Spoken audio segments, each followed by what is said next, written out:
Trev, how are you? I'm uh I'm good. I'm good. How are you? Just good. What's wrong? Man, it's just, there's so much negativity and I get like people have their opinions and why they say the things that they do, but when none of it is when all of it is based on strictly opinion of whether or not you like someone versus the facts of what they've brought to the table and what they've accomplished, because let's be real, that video that Tesla released today, those aren't opinions, those are facts. So you can have your opinion on how you feel about them, but I don't want people to sit there and say, you know, "Oh, he didn't do anything." Well, then how did the company get to where it is today? I don't understand that side of it. Yeah. That's just my It- opinion on it. yeah, I think that's fair. I think that's a good perspective to have. There are a couple of facts here I think that people should focus on. And we can dig into this more. I didn't want to kind of dive into it right away. Just want to say hi, how you doing? Um, Man, emotions are high, wild. Tesla is down 1.7%. Overall markets are down. Dow Jones down 0.5%. Nasdaq is up 0.6%. S&P 500 flat. Nasdaq is up on the back of Nvidia, Microsoft, Apple chip makers. Financials are down. Wow, JP Morgan down 3.7% today. And most other sectors are down. Li Auto down 13%. The yield curve is about 444. Crazy times, crazy times. Look, the fact is, this guy delivered on what he promised.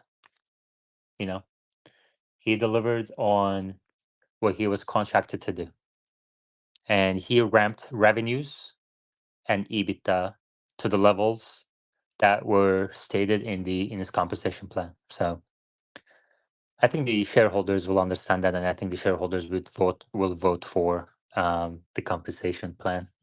So I'm not too worried about it. I think the chance of it passing is pretty low. The chance of it not passing is pretty low. But we have other news we got to talk about. 12.4 started rolling out. Did you see that? Yeah, look, I saw Omar's post on it. It looks like some of the Tesla like inside are getting it.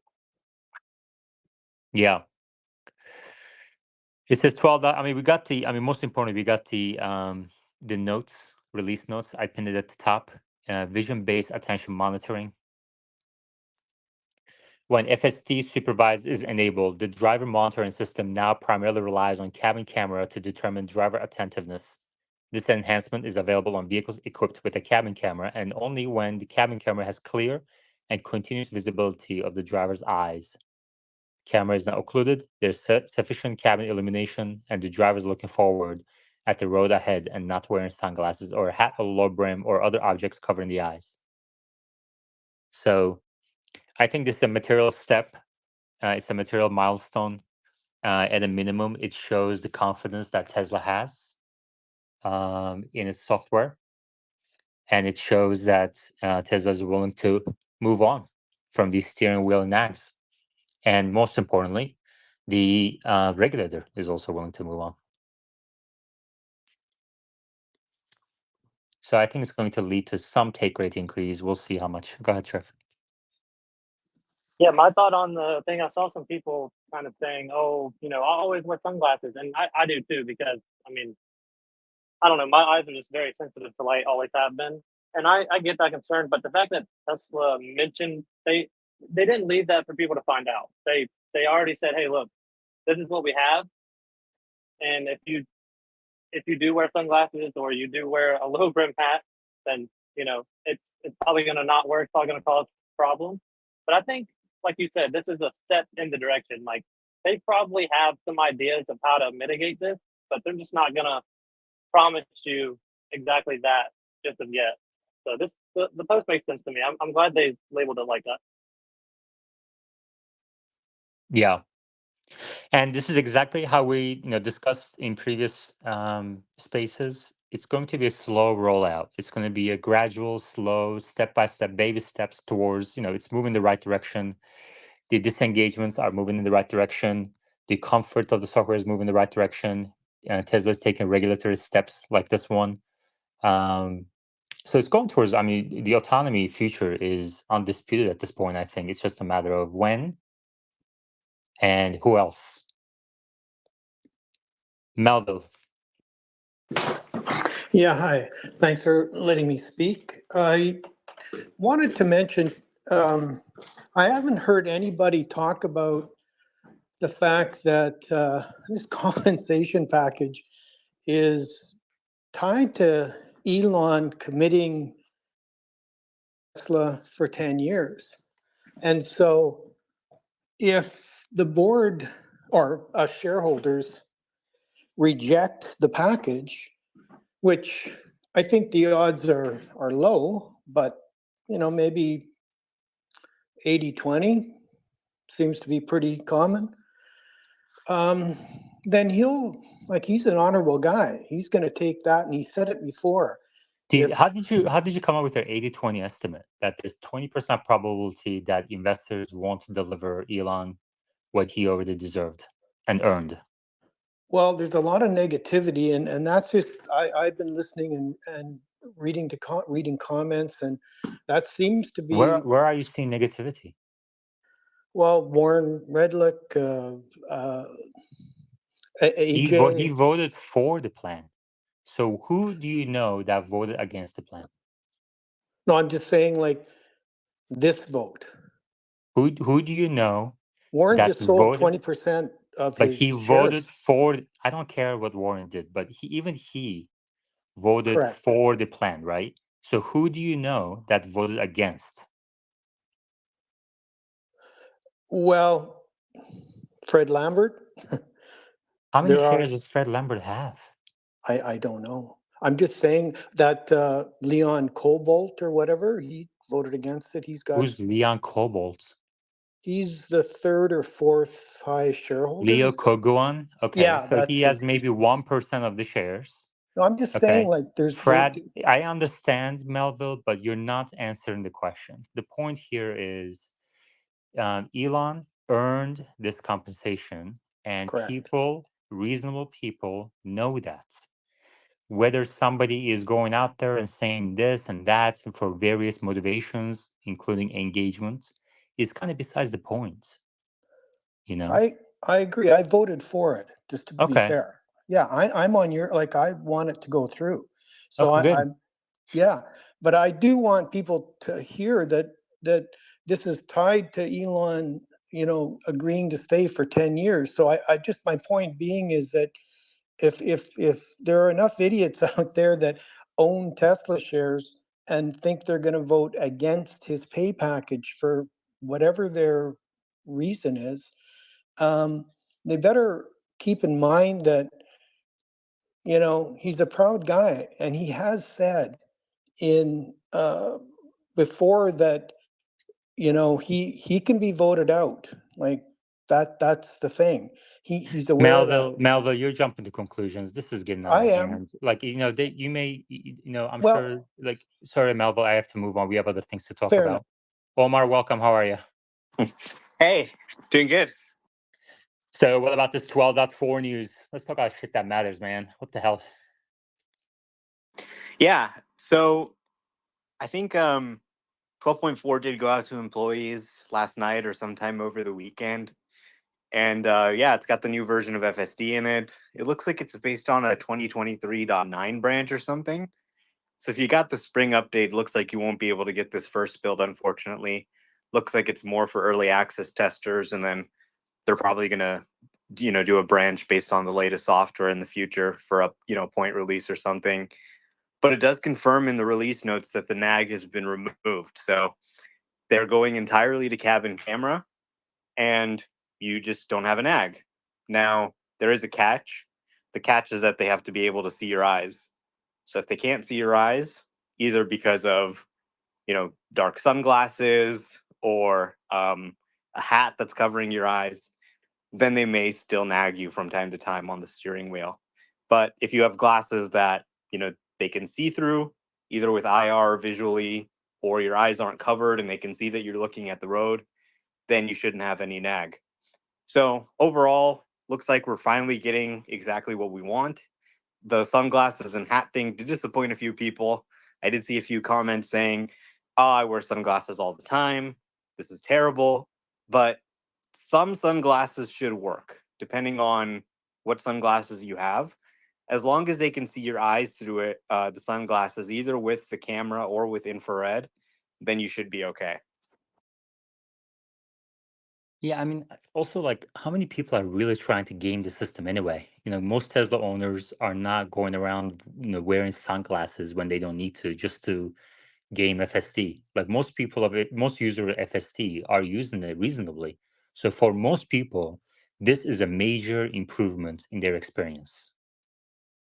Yeah, totally. It's a game changer. Yeah. I mean, I know about the sunglass situation and I never worn sunglasses. I may have tried it once to see if it makes much of a difference. And in my case, honestly, it didn't really make much of a difference anyway. But since then, like I've been using FSD without sunglasses with the wheel nag. And there was a video Tesla Mojo put out yesterday or the day before where he went 35 minutes without a nag. Did you see that one? No, but it matches up with the other experiences that I've heard people having. Yeah. So the important thing is, the software is moving in the right direction.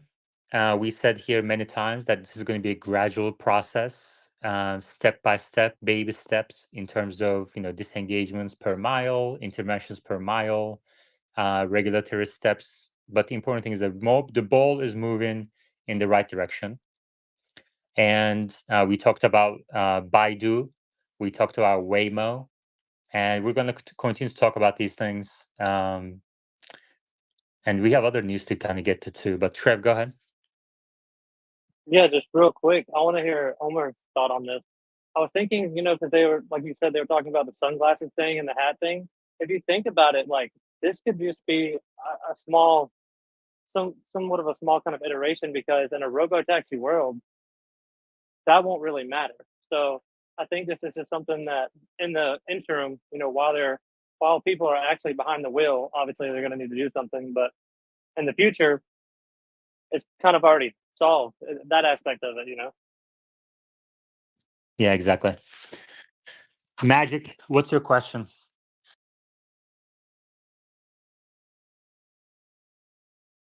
Hey, just listening. Well, what? Okay. Freddie. I have an update on the Yipit data. Yeah, go ahead. So I got an email. Did you change today. your profile picture recently? Yeah, Okay. it's a All right. picture of me riding the Cyber ATV kid toy in All my right. Cybertruck. Oh, that's So cool. I I got an like it. email from Yipit that says on May 7, we published a note saying that the completed FSD trials we observe in our email data 2% have converted. This analysis relied on the assumption that Tesla sends emails for all FSD free trial conversions. This assumption was backed by the initial exploration we did prior to publishing. However, after publishing, a few of our readers informed us that they did not receive a confirmation email after subscribing to Tesla FSD. Given we cannot quantify the percentage of converters that did not receive an email, we cannot make a precise estimate. We cannot identify differences between trial participants that are getting the confirmation email versus those that are subscribing but not getting the confirmation email. Therefore, we believe a 2% conversion rate is likely too low. Next steps, we will look at other ways to interpret our email data and card data to get to a rough approximation of what the free trial conversion rate might be. We are making this a high priority and aim to publish as soon as we feel confident in the analysis. Can you tweet that out, please? I'm asking for permission to tweet this out. I get it from the CEO. So you directly approached them and they replied to you with that. Yeah, so the CEO and I are good friends. We went to high school together, Okay. and so he knows I'm a big follower of Tesla, and so he sends me all of these. So I'm asking if I can share to the Twitterverse. That's great. Omar, what do you think? Yeah, I think it probably matches up with what we were talking about on the space. We said, it's probably a little bit too low. I was kind of personally thinking maybe it's more at like 10 to 20%. But I think it's it's obviously limited data. If they're saying not everybody got an email confirmation, then it kind of throws off their whole measurement. Yeah, and So with it someone being like so Gordon low, Johnson, no. yeah, if with it being so low and the sample size being not a huge amount, you can see where just a slight variation in that rate of getting the FSD confirmation email can make a big swing in the implied rate of conversion.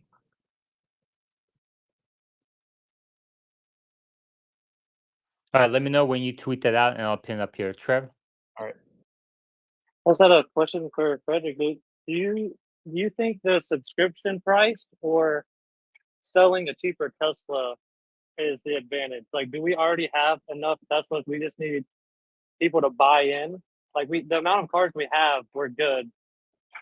Do you see the comparison I'm trying to make there? Is lowering the price more important for FSD than lowering the price of Teslas? I think getting it better to the point where you can take attention off the road is going to be the key to the high conversion rate. Definitely.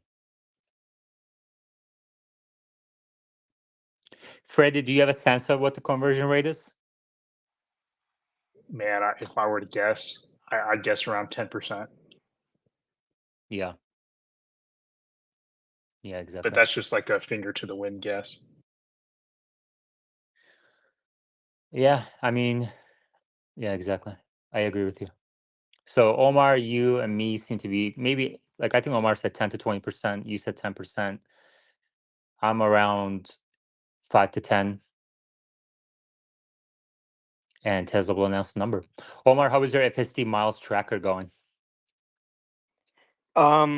It looks like it's at about 1.75 billion. So we should be hitting 2 billion within 2 weeks. People have been asking me what kind of assumptions you used since you updated last time. So I guess from the earnings release, right? It's very simple.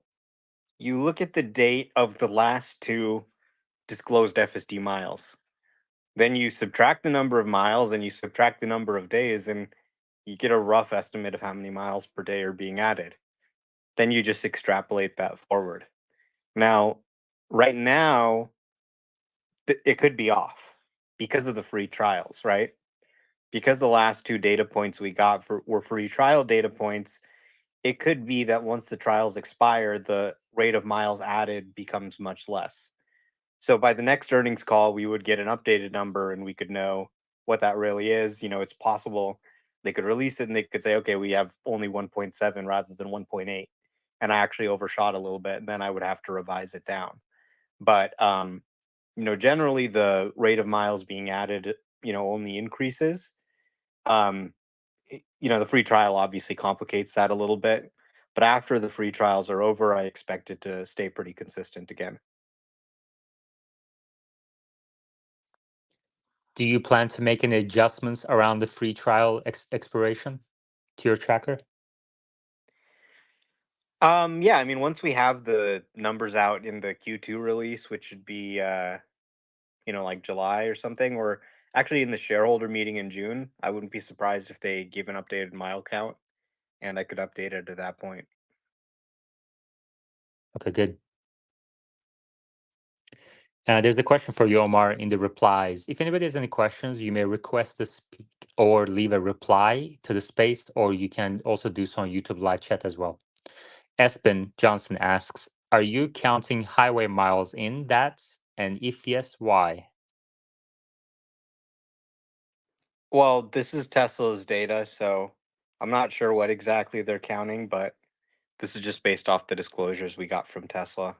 I imagine that it does include highway miles where FSD was used rather than autopilot. Okay, good. What was your initial reaction when you first read the 12.4 release notes? Is it everything you expected? Yeah, I mean, the exciting stuff is what's not in the release notes, right? The exciting stuff is stuff like, summon, banish, the ability to reverse, and a model that goes 5 to 10 times further without an intervention. So, I was touring houses yesterday, driving around, and it did almost every drive with zero intervention. So another leap from there. I can't even imagine like what could be 5 to 10 times better than this. I honestly have a hard time kind of believing it. So they said 12.4 should be a big leap. 12.5 should be an even bigger leap on top of that. I think they've been very successful. We haven't seen a lot of crashes or mishaps, despite the fact that users increased to over 1 million users. So I think it really speaks to the quality of the software. But we have seen a few things here and there that people have been posting about, some serious, some less serious. And I think the 12.4 model should really surprise people with what a big leap it is from 12.3. We're really not used to an FSD seeing major performance leaps for a minor point update. Dallas Tesla Club asks in the replies, are we for sure someone and Banish are part of 12.4? No, not 100% certain, but Elon has put out a tweet recently saying summon and banish coming soon. So, soon, what does that mean? What I can tell you is that employees have been testing summon and banish as part of 12.3 internally. So even in the early releases of 12.3, they had Summon and Banish activated, and they were able to start playing with it. At this point, it's really just a matter of when the stats look good enough that they're comfortable releasing it to customers. And I think that they could do that with 12.4. They're keeping this initial release very limited. So this week, we'll probably see it go to some early access testers, maybe, Chuck Cook, Dirty Tesla, hopefully me. And I could see it having actually smart summon and banish in it, but I also wouldn't be surprised if we don't see that until maybe one of the point builds or something. I like Teslas. Go ahead. Hi, I wanted to ask Omar this since the other he probably answered this already, but I I wanted to know how do they get the data? Like if they want to introduce FSD in Europe, do they have to have data from cars that have already been in the location, or can they introduce FSD in a country where Teslas were never sold before? That I always had that doubt. This model can be dropped anywhere on Earth and drive, even a country where it's never seen the road before. What Wow, it's actually that's learning is not this is a French road or this is a German road. It's learning, okay, this is the thing on the ground. This is how you tell where the road ends. This is where you tell where the curb ends. This is how you stay away from other people. This is how you stay away from other cars. There are some minor things that, it may be useful to have a little bit of European training data in there to show it. But for the most part, it's learning basics just by looking at the road. And, you can just kind of drop it anywhere. So, like, I think it kind of frustrates me how a lot of people don't understand the unique aspects of Tesla's technology. They're like, oh, other people can do it, whatever. Most of these other services, first of all, you have to pre map the area. Then they have to have LiDAR on it so they can localize their position to centimeter level accuracy so they know exactly where they are on the map. Tesla's not doing any of that. They're just looking and driving. And this is why they are, able to function in more countries than any other system in the world. Like, do you see Waymo operating in Europe and China? Do you see Baidu operating in Europe and the United States? No.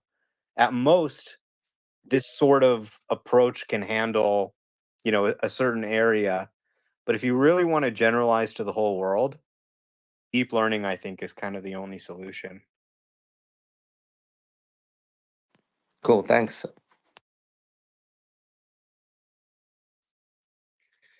I agree with you, Omar. There's still so many people. I mean, kind of aside from the thousands of people that enjoy these spaces on X, Tesla Spaces, well informed.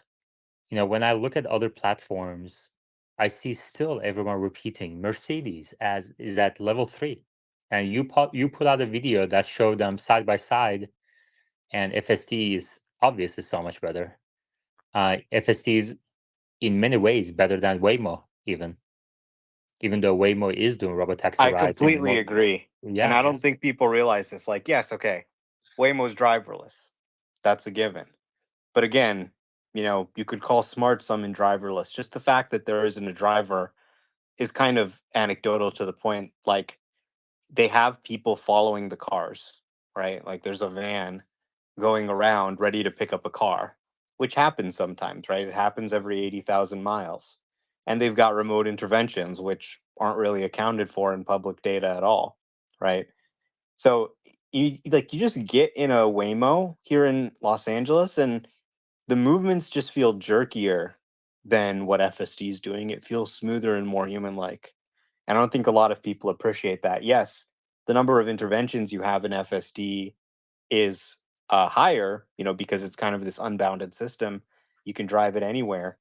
But FSD can function a lot of places in Los Angeles where Waymo won't go. Like the most recent video I posted, Waymo just won't go there into the canyon. So it's much more powerful technology, really. They haven't gotten it good enough to be driverless, but now we're seeing miles per intervention just taking off and taking off at a rapid pace that is far faster than the rate at which Waymo is improving or Baidu is improving. So it seems clear to me that they're actually leapfrogging the technology, that deep learning is actually going to be able to drive better than Waymo's spatial approach can. And I think pretty much almost nobody's expecting that. Trev. I 100% agree with Omar on that, and I think that is literally the biggest point. I've talked to people who are like really big into Waymo and Cruise, and I am too. I'm just not in an area where I can use them. But even if we're going to do a hypothetical and say, let's say Waymo solved in quotation marks, you know, full self driving at the end of this year. Okay, well they still have to have the funds to put those cars everywhere. They still have to map everywhere. And like Omar said with Tesla, I mean, once they, in quotation marks, solve this, it's kind of like it's not as simple as a flip of a switch, but I mean, we're talking magnitudes more like already on the road. It's just I don't think it's really even comparable, in my opinion. I asked Elias to join us and kind of give us an update on Tesla FSD Tracker. 12.4 is going to roll out in the coming weeks to hopefully beyond the internal team. Omar, do we know how many people have 12.4 at this point? Um, Very few people. I think probably, maybe a few thousand people within Tesla that are, sort of even before the first wave. I don't think we've seen it go out to the so-called first wave testers. The first wave testers can be people across the company, whether it's service, sales, stuff like that. And I don't think we've seen it go out to those people. If we had, then I think that you'd probably see it pop up on Tesla Scope or Teslafy, because those employees typically, at least somebody will have their car on there. Right now, it seems like it's kind of at an earlier stage than that, where it's at the like core group of employees, managers, people like Martin Viecha and Elon and people on the team and that kind of stuff. And do you have sort of a base expectation of when an average FSD user, like, us, the minions, can get it? It depends on really how the software performs. Um, if it's doing well and there's no showstoppers, then we should see it go out to early access testers this week.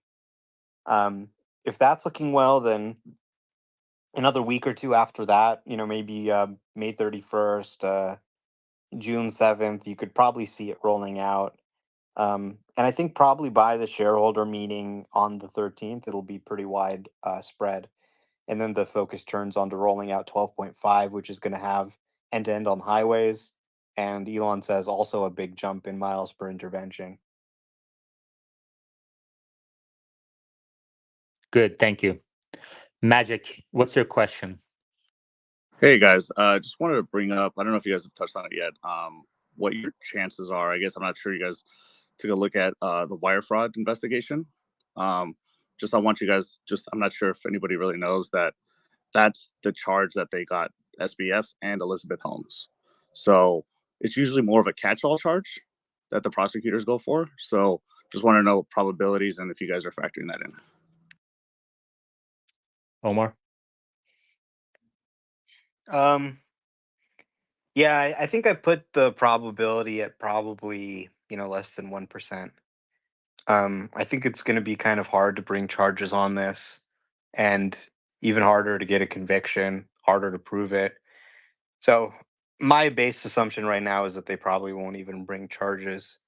The big difference between, Elizabeth Holmes, obviously, and this is that Elizabeth Holmes failed to make a product, and they actually have a product that a million people are using right now. So I don't see them actually able to bring charges. Yeah, just to kind of repeat what I said early on in this space is the fact is Elon has achieved all of the fundamental milestones that the board set for him in 2018, including revenue and adjusted EBITDA figures. I highly recommend, I urge people to pull up the financials at least once a quarter and read through them, because a lot of these kind of ideas, kind of bombastic statements fall by the wayside when you actually understand the numbers. So anyway.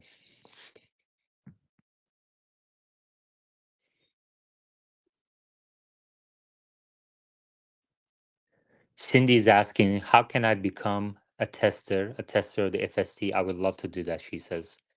Employees of Tesla get the first look at it, right? So I guess apply for a job at Tesla.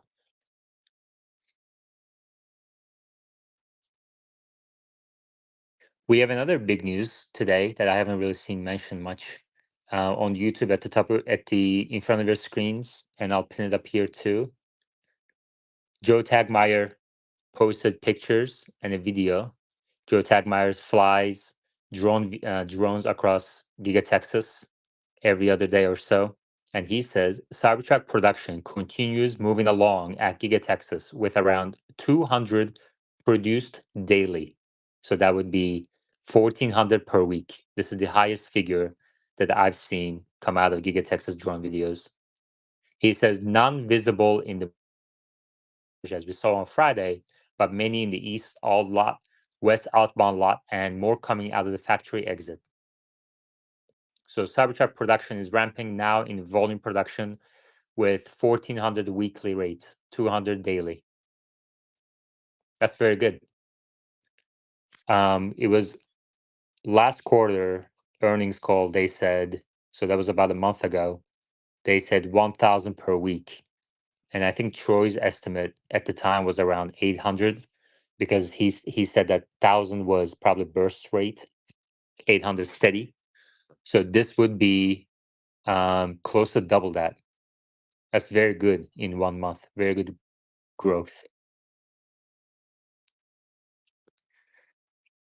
It's possible, I think, that by the end of Q2, Cybertruck production will get to break even, and then Q3, Q4 start contributing meaningfully. Start contributing in Q3 and meaningfully in Q4 to Tesla's bottom line.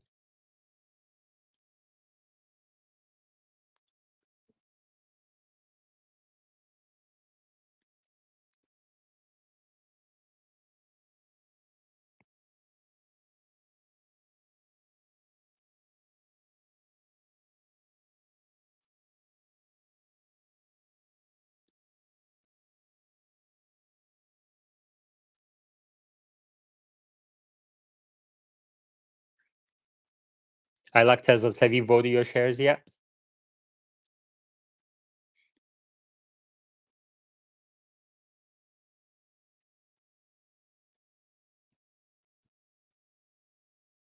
I like Teslas. Are you there? Oh, I'm sorry. I was. On mute. You were asking? Yeah, have you voted your shares yet? Did you have any difficulty voting your shares? Oh no. I did the first day. Yeah, it was easy. First day. And Wow. and Off and, the I- and gate. I, yeah. No, I always vote, and I've been at it for a long time, and it's exciting. One thing I wanted to add about the votes is I honestly think that people that say that they will vote no really don't have too much skin in the game, or they're lying. Like I don't think anybody rational or with any sort of IQ would vote no. I just don't think they have too much skin in the game. It's very easy to say, yeah, vote no, and but we all know that the stock is going to crash. It's pretty simple. I don't know why there's so much discussion about it. What do you think? Yeah, I think if to the extent that someone is unhappy with Elon, it's unlikely that they're still Tesla shareholders. And if you're not a Tesla shareholder, then obviously you can't vote. So it's very Exactly. simple, really. Exactly. Earl is a good friend. Like all the people. I like Earl. I've always liked him, but I really don't think that his financial situation depends on Tesla stock, or if he has enough of it. I just don't see it. I can't imagine somebody caring about their own financial situation voting against Elon. I just don't. I don't get it. Yeah, and I'm sure there will be a few people here and there. Like Leo Guan is voting against it. He has a major stake in this Tesla. But that's just not going to be the norm. And at the end of the day, it's going to come to what the majority wants. So, Uzi. I think about the being underweight, or I'm posing the other side being overweight. If you have no control or no insider access, you will naturally feel anxious with this vote. But the one thing I just got into a conversation with someone on X who's bugging, and I said, 8/8 is 2 months after the vote. So if we're fixating on robotaxi, you're also fixating on the vote. Elon's planning on being there after the vote, like 2 months after. So it's not, he's sort of indicating even if the vote doesn't go the way he'd like it to, he will still be there in some way or another. Nathan. Do we know yet if Elon and Kimball can vote on relocating from Delaware to Texas legally, the state of incorporation? Omar. Sorry, what? Will Elon and Kimball vote for the proposal about relocating to Texas, reincorporating? Yes. Yeah. Why wouldn't they? You only want to recuse yourself in matters that involve yourself. So, the compensation package is really what involves him. The move to Delaware, while coming from the compensation package, it doesn't really impact him personally either way. So there shouldn't really be a need to recuse himself from that one.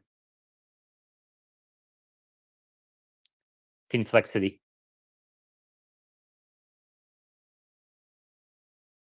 Yeah, I just wanted to throw this question out there because I was reading up on Apollo Go's, models, but they were saying that they are purely vision based. So shouldn't they have any?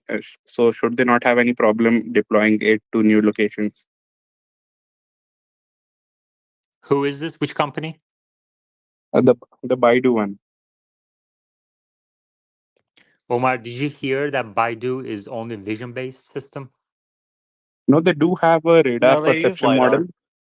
So I'm not clear on what you're Use saying. lidar. Yeah, it was saying that they have a perception model based on radar, which is for close situations. Then otherwise they have a perception model which is based on vision only. So I don't know. I wasn't able to find any company documentation. It was from a research paper or something.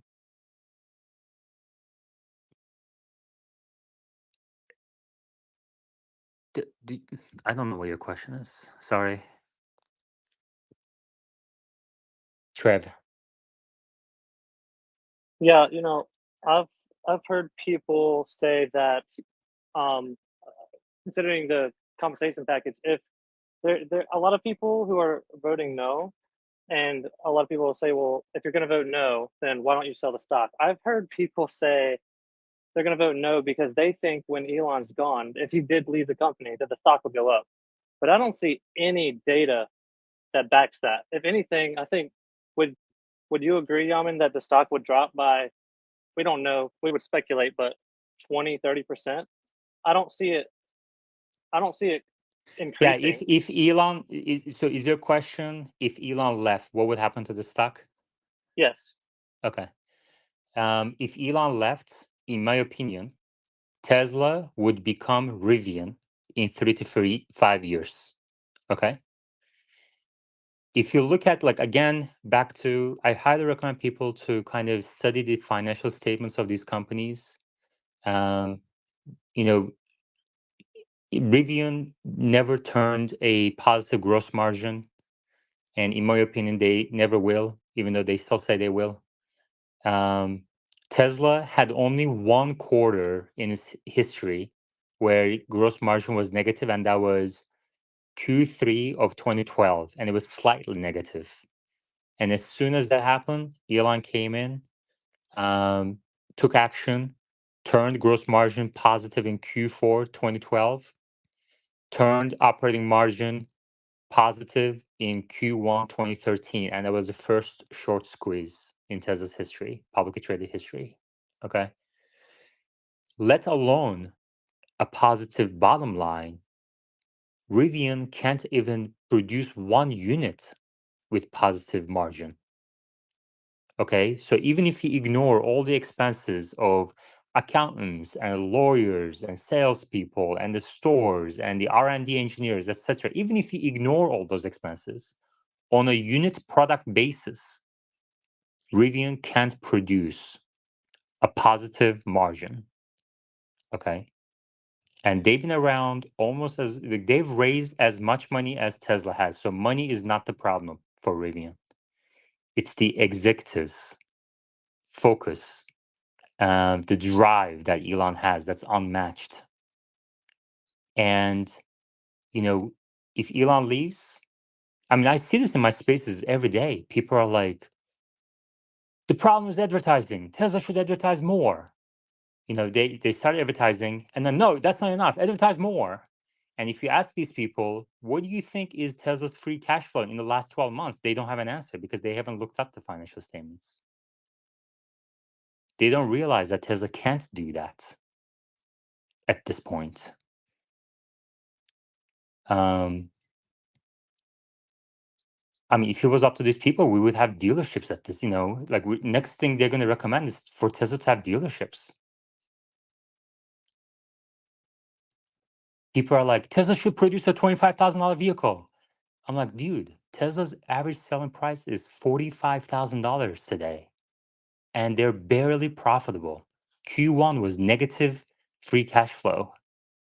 You think dropping ASP prices by $20,000 from 45 to 25,000 product is the solution?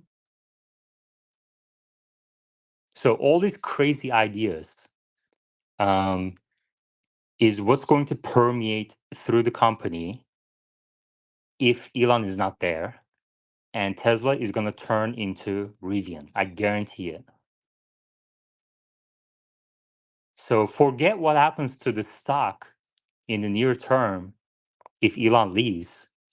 What really matters is that there is no transition to sustainable energy if Elon leaves. Like, Elon's that's what's at stake here. It's not what happens to the stock price in the next week or two. What's at stake here is what happens to the world's transition to sustainable energy.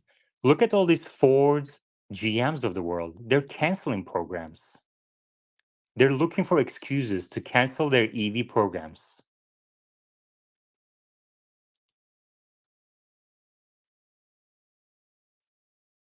So that's what you're voting for. I like Teslas. Yeah, I wanted to say something that brings me a little comfort, and I hope it brings. I agree. By the way, I agree with everything you said about Elon not being there. I'm holding Tesla since 2012, and when I voted in 2018, I voted as a fanboy. Like I don't remember, like we had gains, but not really significant. It wasn't. But now today, my gains are so significant that I'm really scared about this vote. I wasn't so scared about the vote in 2018. So my thought is, for example, Vanguard that voted against his uh, his compensation package in 2018 did not have to protect the gains that they have today. So I'm thinking, if you're holding and you have the gains, you have to protect it, even if you hate Elon. If you even you have to protect your gains. It's not the same situation as in, and that gives me a little comfort. I don't know what do you think? I have to make a sorry, Omar. Do you want to answer that question? And then I have a correction.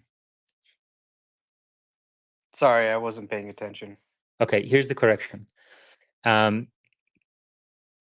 FLN tweet says in the replies, Elon not voting on Texas relocation either.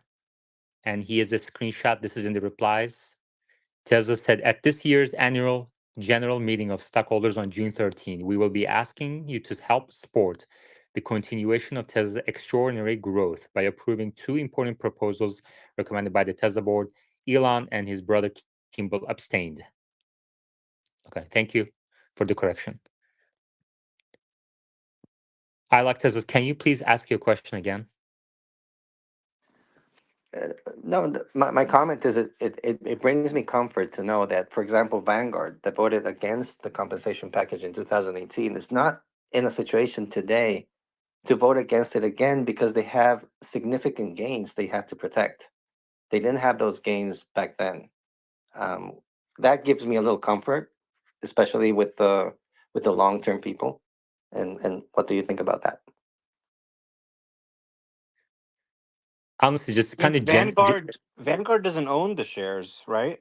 I mean, they're just putting them in their funds and stuff, right? no, they own the shares. I mean, they're still an index fund. They're passive. Like Vanguard is mostly passive index funds, but they own the shares, and they will vote one way or another.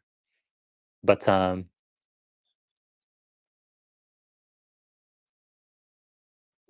yeah, I mean, like institutional investors aren't obviously impacted by these, or to a lesser extent, they're impacted by these emotional swings. Like I think there is some merit to the argument that merit to the warning that in the last 2-3 years, retail investors who have come in the last 2-3 years into the stock may be a bit kind of less happy with management than people who did gain in 2020. So, but institutional investors, I think, understand the value Elon brings to the table, and understand the fact that Elon delivered on all the fundamental milestones set by the board for this compensation plan, revenue targets and profitability targets. So, Tesla's free cash flow in Q1 was negative. In the last 12 months was only $1 billion, but that's because Tesla is accelerating investments, capital expenditures. If you look at it from an adjusted EBITDA basis, which is also in the financial statements, on an adjusted EBITDA basis, Tesla still is producing enough adjusted EBITDA for Elon to have earned. Like Tesla's still producing above the targets set by the board for Elon's compensation plan. So Tesla's just reinvesting these earnings to accelerate into AI investments, Optimus, FSD, R&D engineers. Like these things are, billions of dollars of investments into the future. Do you think GM and Ford are doing these things? No, they're not. Even BYD isn't making these investments. Tesla is the only automaker that I know. I mean, if I'm wrong, somebody correct me. But Tesla is the only automaker that I know that's buying these H100 chips from NVIDIA and developing its own Dojo chip for training and developing its own inference chip that's been in the cars for years now, developed internally. And these are massive investments into the future. And that's what's going to drive the difference between Tesla and other automakers for decades to come. And yeah, that's crazy. I mean, Mary Barra probably didn't know the difference between training and inference until a couple of years ago. So, Doge Army and then Dale.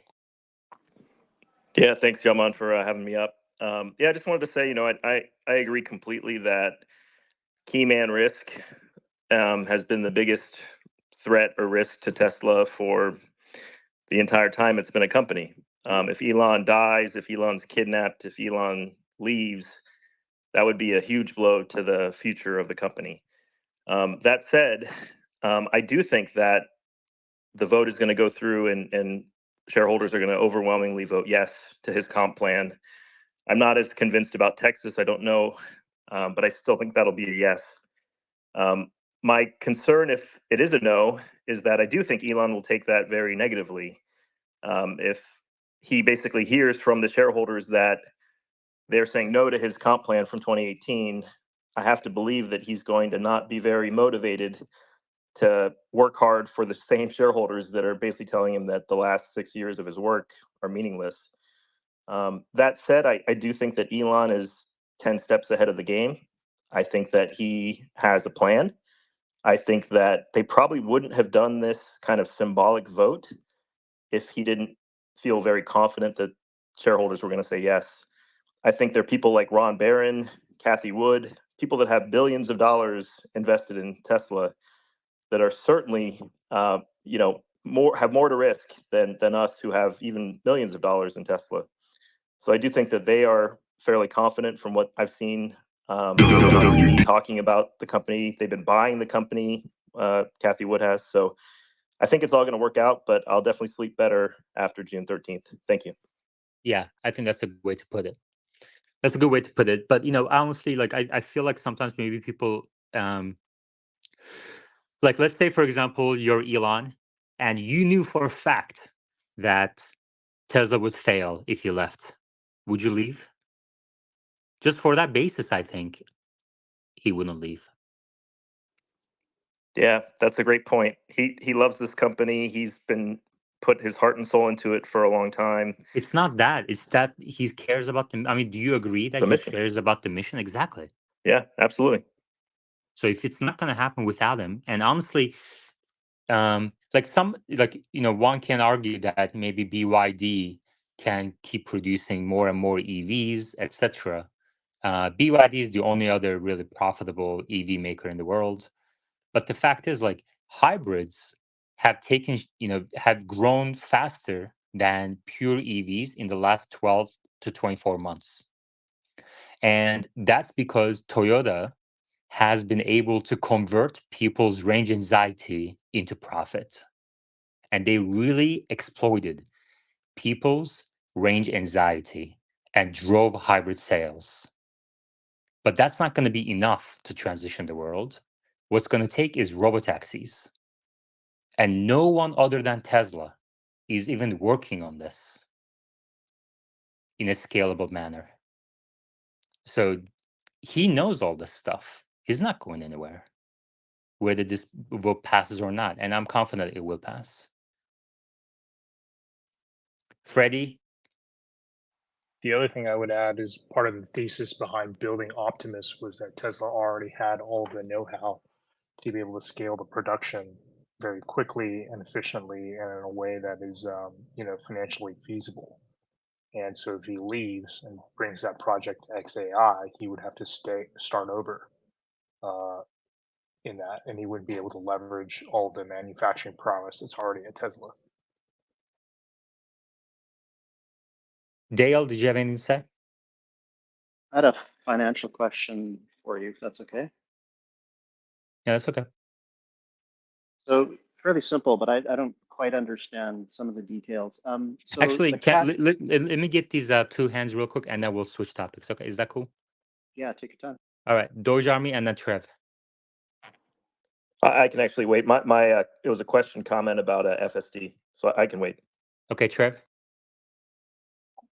This, to put it in perspective for Tesla, I'm a really big SpaceX fan. I was actually interested in SpaceX before Tesla, but Elon Musk had that interview a long time ago in 2015, and there was almost a decision, a breaking point, if you will, where he might have to choose between SpaceX and Tesla, and he was quoted as saying, if if he split the money, maybe both of them would die. And in that interview, I encourage everybody to go watch that interview. I'm gonna try to find it and link it because he almost tears up because that's how much this stuff means to him. So I think everybody should take that into consideration when they're Okay, thank doing you, these votes. Dale. Right. So with the cash that Tesla has on hand, do we know how they invest that and an estimated return of what that is? And from a dollar perspective in a year of that being invested, do we know what that brings back into Tesla? And is there a way to look in the books from what we can see as investors as what they're getting back on that cash investment? Is it material? Yeah, I mean it is material. You know, if I remember last time I looked at it, I mean I can pull it up because I wrote a Patreon article on this. So I think Tesla invests about half of it into certificate of deposits, CDs, and treasury bills. So it's material, but it's kind of like that's not obviously how the company makes money. It's only in treasuries and CDs because those are extremely risk-free investments. And like that's the 20 billion plus of cash and cash equivalents are there as a war chest. And those investments are going to go towards buying chips, building out dojo, training capabilities, and also like if shit hits the fan and we go into a recession, like Tesla wants to be in a position with cash flush balance sheets, whereas everybody else is debt laden. That's really the primary reason. Do we know, like from a dollar perspective, is there a way to estimate what they would bring in a year if that cash is Yeah, still available? yeah. So let me just read this real quick. This is from the 10Q, or my notes from the 10Q. Tesla has a highly liquid balance sheet with more than $11.8 billion in cash and cash equivalents and $15.1 billion in short-term investments, which are mostly comprised of CDs and treasury bills. Okay. And you can pull up the 10Q and look at, I mean, if you just kind of look back of the envelope calculation, let's say 10 billion,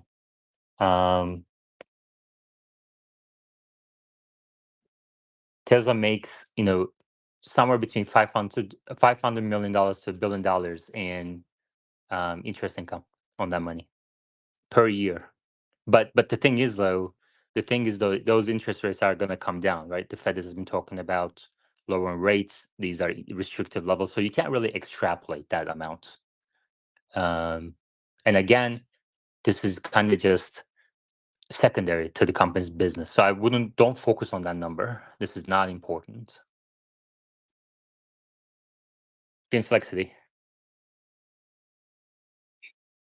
Yeah, I would just like to point out that we we actually ended up buying about 2.5 billion. Tesla ended up buying about 2.5 billion in basically treasuries, which are short-term investments. So they actually bought 2.5 billion in just one quarter, and the rest 4 billion was into investments into property and equipment. Right, exactly. And you can also look up the interest income in the 10Q as well. So AT.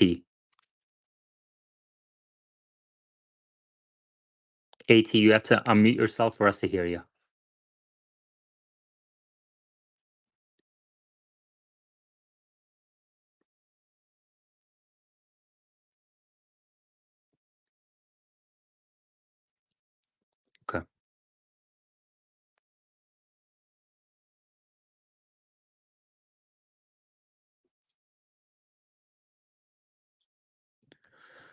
Omar, what else is on your mind?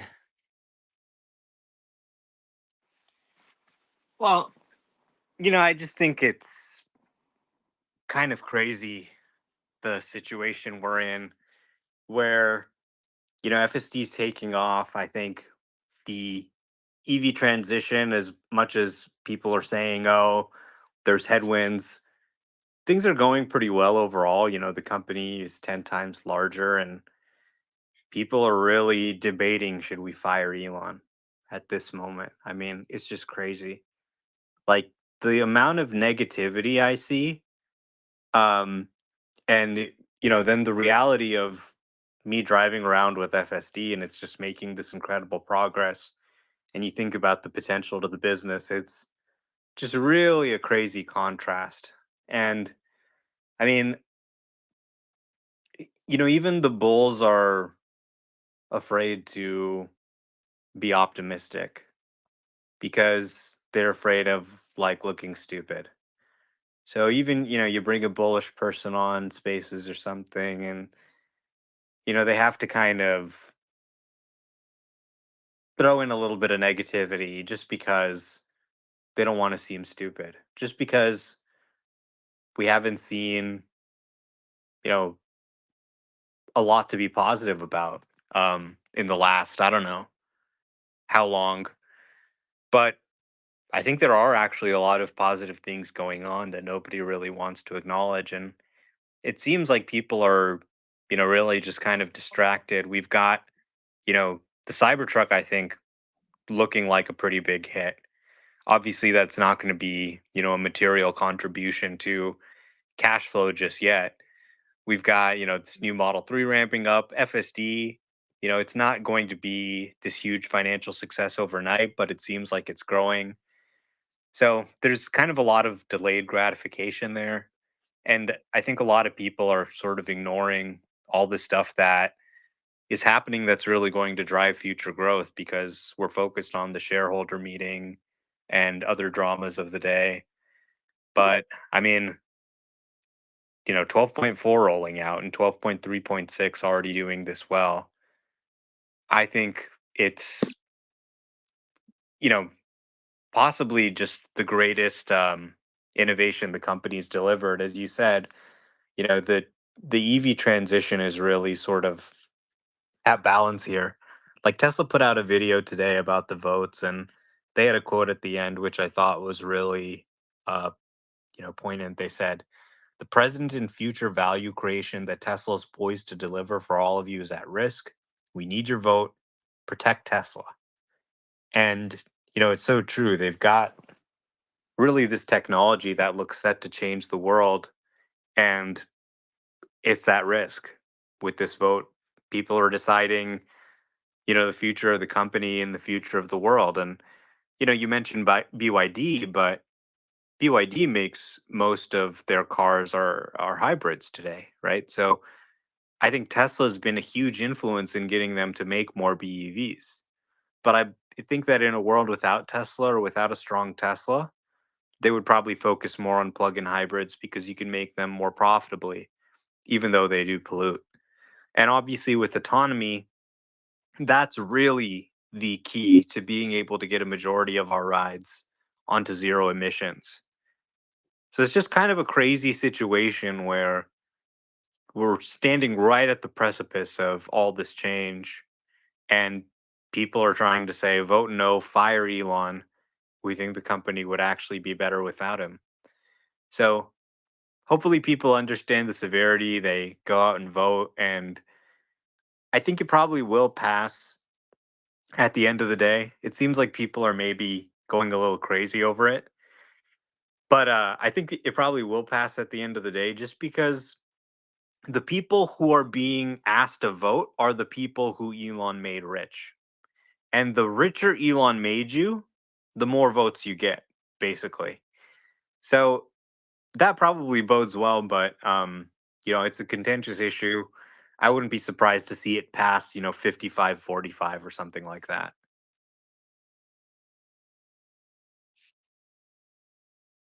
Dojami. Yeah, I agree, Omar. I've been an investor in the company about 10 years, and I bought my first Model Y Performance in 2021 and started using FSD, and we are just so close to solving it. I mean, zero intervention drives, 40, 50 miles in heavy rain. I'm using it with my wife and daughter in the car, and they love it and they trust it, which I could never do in version 11. So it's like an interesting dichotomy that now the technology is so much better than it's ever been, and we're so close. We're about to have a robotaxi event, and there's just a lot of fear and uncertainty, and so I think there's also a lot of opportunity. And I agree. I think the shareholder vote is going to pass. Uzi. I think this vote is quite funny because it's retroactive and it's looking at 2018, but then it's also a forward-looking vote about if shareholders believe Elon still has the vision or he's still capable to lead. So I think looking at the FUD or the uncertainty, finding concrete events that are planned out, like 8.8 or the Thailand deal, those are concrete long-term plans that Elon's executing on or making plans for. So if you're seeing through the anxiety and you're not completely overweight, then there's a lot to look forward to that Elon is stewarding. I saw someone say Elon is like the president of the United States, but not actually. And there's a little bit of truth to that, but he's obviously not. Okay. Wessex. Hey guys, what's happening? Hey, I want to just bring up a thought that maybe most people haven't considered. I've been in the staffing industry most of my life, particularly software development, employment, and have worked with a lot of large companies, client companies, if you will, and have noticed over the last 12 to 15 years that DEI has really, as an ideology, has taken over, I think, at least 50% of the large companies. So you just take a large company, they probably have some kind of DEI effort. And if they do, then that's a woke ideology. My greatest concern about the vote coming up, and I don't think Elon will leave even if we lose this vote, but my greatest concern is the institutions. Um, I'm talking about BlackRock, who's all in on ESG and I believe DEI, Vanguard, Fidelity, et cetera, et cetera. The amount of votes that these people have is huge. And if they truly are woke organizations, I fear that they may vote against Elon specifically to get this compensation. And what I don't know, maybe you guys can help me with, is these folks, I think, can get in and out of their positions without a taxable event, unlike us retail shareholders. And so it's possible that if they are woke and they want to go against Elon, perhaps they dump a lot of shares prior to the vote and kind of see where things settle out. And I think if that does happen, then the volumes over the next few weeks, the volume of trades that occur we should be able to spot a Oh, large. hold on 1 second. Where did you get the idea that they can buy, sell without taxes? No, that's where I said I need some help if that's not accurate. When you run an institution like that, my I understanding. don't think that's accurate. What I think Look, you pay tax. When you're running a firm like BlackRock or Vanguard that has a portfolio of $1 trillion of equity, you don't make trades like some guy with Robinhood who's pissed at Elon because of his tweets, right? They have a process that is, much more meticulous than that. And a lot of times when you see that, their shareholders, sometimes it's, passive funds, index funds, it's not them really voting themselves. And the way that they have to vote is very well prescribed. Like, they often will ask the fund holders how to vote and they'll vote accordingly. And I think someone sent me something and it said brokers have the choice of not voting the 800,000 unvoted shares or voting the uninstructed in their decision. Brokers that issue discretionary voting have the option of voting all uninstructed fully in their discretion, typically in line with the board's recommendation, or the broker can vote the shares in the same proportion as the shares voted by retail shareholders that returned a proxy. So there's a few different strategies they can do. It's not really based on their own feeling, but really based on the procedures they have in place for how to deal with these things and not sort of end up controlling the company. Finally, one last point is that I believe someone said that institutional holdings of Tesla are at like 46%. So in theory, if every institution voted no and every retail shareholder voted yes, you could still pass without any institutional support. Now, obviously, that's not really realistic, but I expect probably most of the institutions to vote for the plan, given that it was already ratified in 2018. Exactly. Exactly. I mean, I actually think that institutions will surprise towards voting for Elon. And I think some of the emotional voting is just going to come from people who came into the stock 3 years, in the last 3 years, where they've only seen losses. Can I address that? And those are kind of retail. Wes, if you have a kind of quick question, then you may, because you kind of started out with a wrong assumption that these funds don't pay taxes. That's just so. Now that you have that assumption corrected, do you still have your question? I thought I can add one more point that I thought would add some value to you guys, but it's not a question.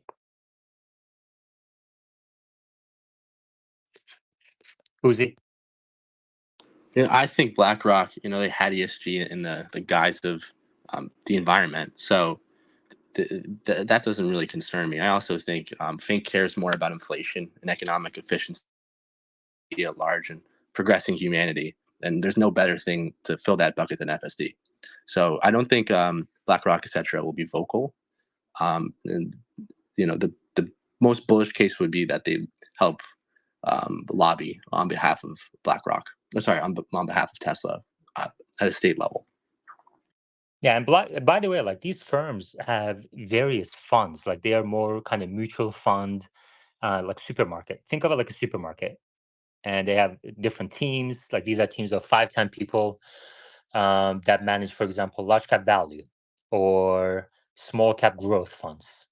And they all, they may vote differently, even within the same BlackRock or Vanguard umbrella. And so this is a very nuanced kind of situation.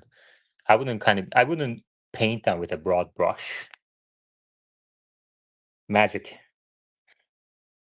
Hey, just touching on that. So it seems like there's the consent, like it's been said that Vanguard and BlackRock are woke, and Elon is anti-woke. So how do you think they're going to vote? How do we think they're going to vote? Do you think they're I going I don't think they're gonna vote on wokeness.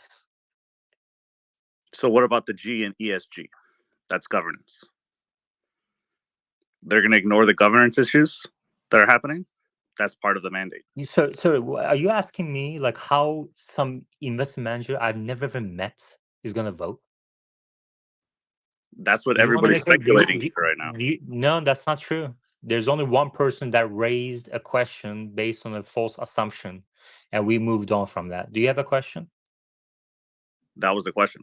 Okay, Robert.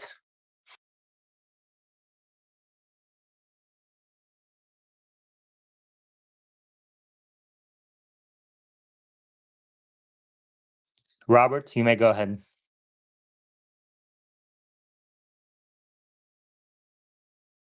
Finflexity.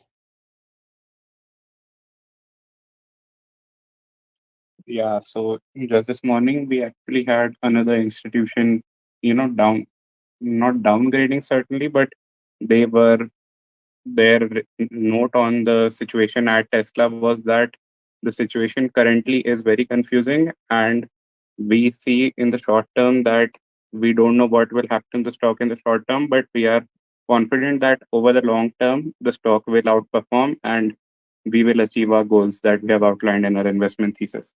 So, like most institutions themselves are not sure what's going to happen in the short run. So, it's obvious that retail investors will be speculative as well. Okay, we're moving on from the subject. This is way too much attention for something that's not going to be material. Dale. I have a question for you, Yaman and Omar.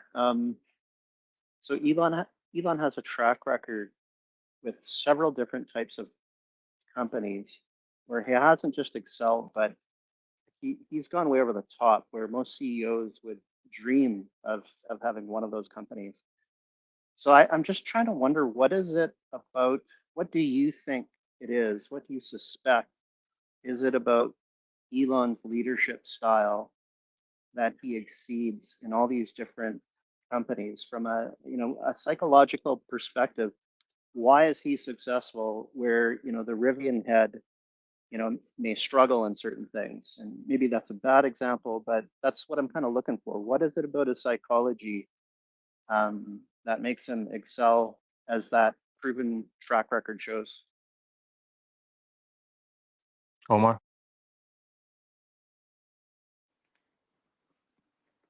What? His track record shows.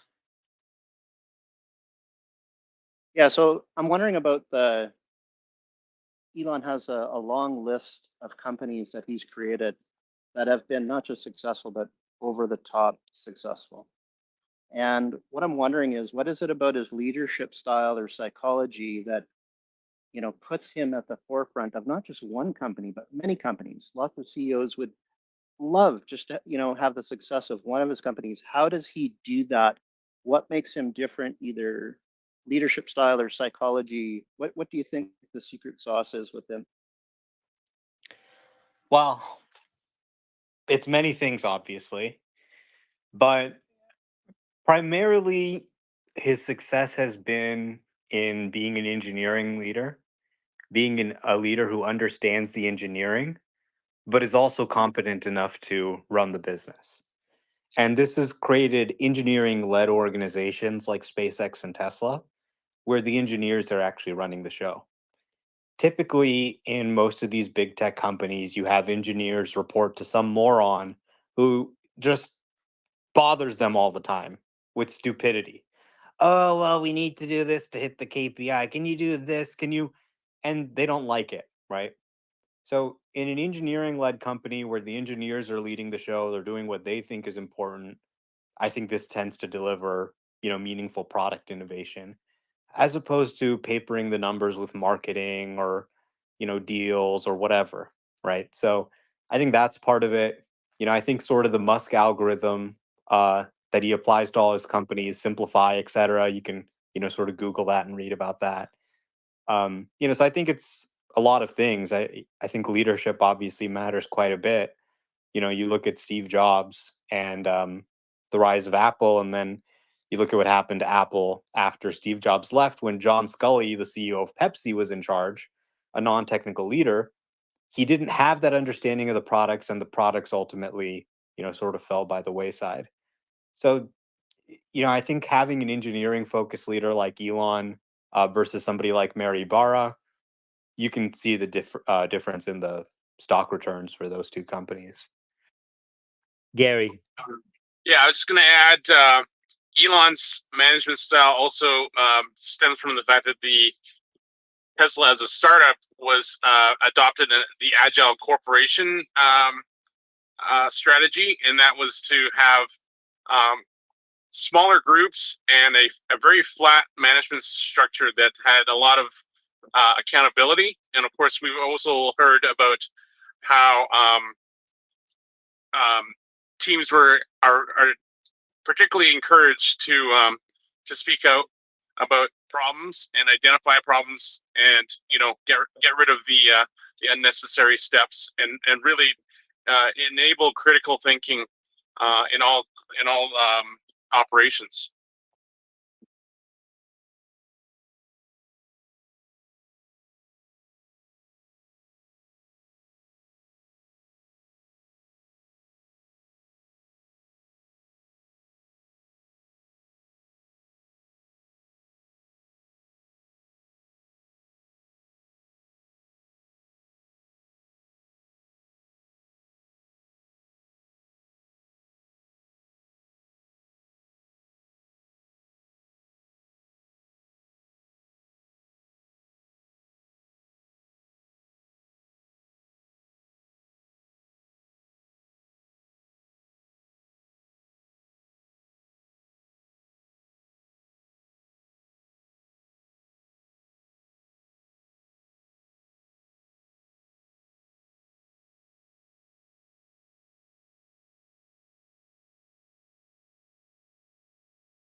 it's not just about safety or being the best driver. It's a business like any other. It needs to be useful and it needs to be profitable. We're now past the stage of, can self-driving work? Is this possible? We're into the scaling stage now, and more people use it, right? So it's going to be really key to see not just, who popularized self-driving or who was the first to do it, but who actually brings it to the mass market in a way that matters and that is profitable. The graphical user interface was invented not by Apple, but by Xerox, the copy machine company. They invented the graphical user interface and they said, "Oh, this is going to revolutionize copiers." Then Steve Jobs came in and took a tour and he said, "Hey, this is great. I'm going to steal this." And he stole it and he made the Macintosh, and Xerox went nowhere, and Apple obviously was very successful. Then Bill Gates came in, he was developing some applications for the Macintosh. Steve Jobs brought him in and he said, "Hey, look at this Mac. We've got this graphical user interface. Isn't it cool?" And Bill Gates said, "Okay, I'll develop Word and Office for the Mac." And he did that. But what he also did behind the scenes is say, let's develop our own graphical operating system. And that was Windows. And then Windows for many years just wiped the floor with the Mac. So the market doesn't care who thought of it first, right? That seems to be a lot of the focus. Oh my God, they did it first. Nobody cares who did it first. What we care about is who did it well and who was able to make money on it. And that, was Microsoft for some time. And then Apple kind of came back. So this is a market, this is a product, just like any other. Just because it's self-driving doesn't mean that it's any different than any product you have to buy. It's ultimately just about people liking it and using it. And the reason I like Tesla FSD is because it's the most useful. I've used all the systems. I've driven Waymo about 150 miles. Since I got it, 3-4 years ago.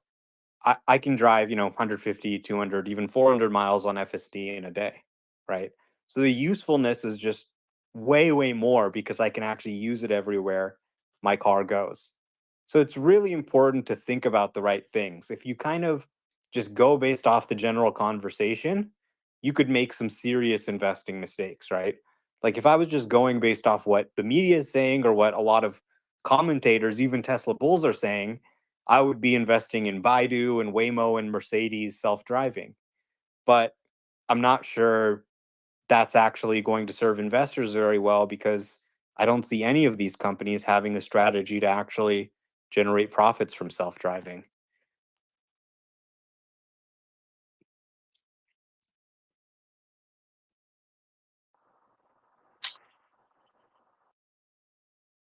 Yeah.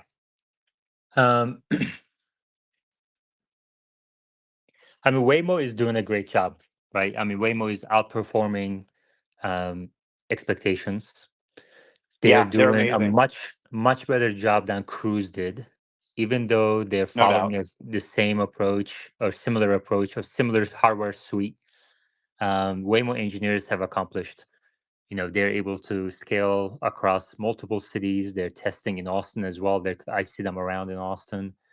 But the problem is, it's not really the HD mapping that's the problem, which I think when you consider the fact that majority of Uber's business is really in a handful of cities, you can HD map those cities. Like that's not the bigger problem, and you can update them pretty quickly. I think the bigger problem is that the hardware suite necessitates these massive, basically data centers in the trunk, and the compute, the energy that's necessary to process, to piece all that information that's coming in from different sensor suites together, just doesn't make it an economic solution, scalable solution in the end. So Tesla is trying to do this much more efficiently. And Elon has mentioned many times in earnings calls, etc., Tesla's lead in inference efficiency. And that's going to scale across the world. It's going to scale to Optimus as well. And it's unmatched. And I think that's why people should take away Tesla's lead in inference compute efficiency. Okay. Jimmy. I was gonna say you have two companies trying to accomplish the same thing, except they're just going at it about different rates. So you obviously have the mapping data, but the thing is Tesla, I think, always has an advantage just because they didn't restrict it. It's open. Omar talks about this, and he's correct. It's reach. Like I can't pay somebody to drive in a Waymo. I've never been in one. Nobody around here knows what they are. They're not here in Minnesota. Like we can't do anything about it. Where Tesla gets the benefit of reach, they get to reach out to everybody. That's why I use FSD, because I don't have a choice to use any other system. But it's great to see that all these people are trying to solve autonomy and make driving safer and better for everybody. And it doesn't really matter who wins or who loses. There's money to be made in this market, and they're not going to stop. That's the biggest thing. A lot of people, do the Tesla FUD, but it doesn't matter. If they're not doing it, somebody else will do it. We want as many people as on this as possible so we can get the best result for the humanity of cars and people driving them.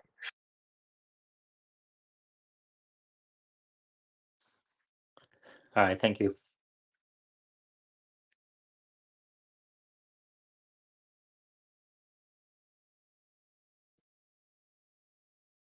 Trying to see if there are any good questions in the replies.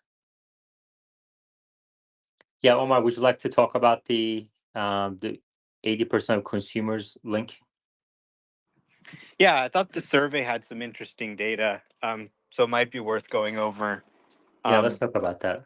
We have Yeah. by the way, we have a half hour to go to the end. After half hour, there's going to be an after party for patrons.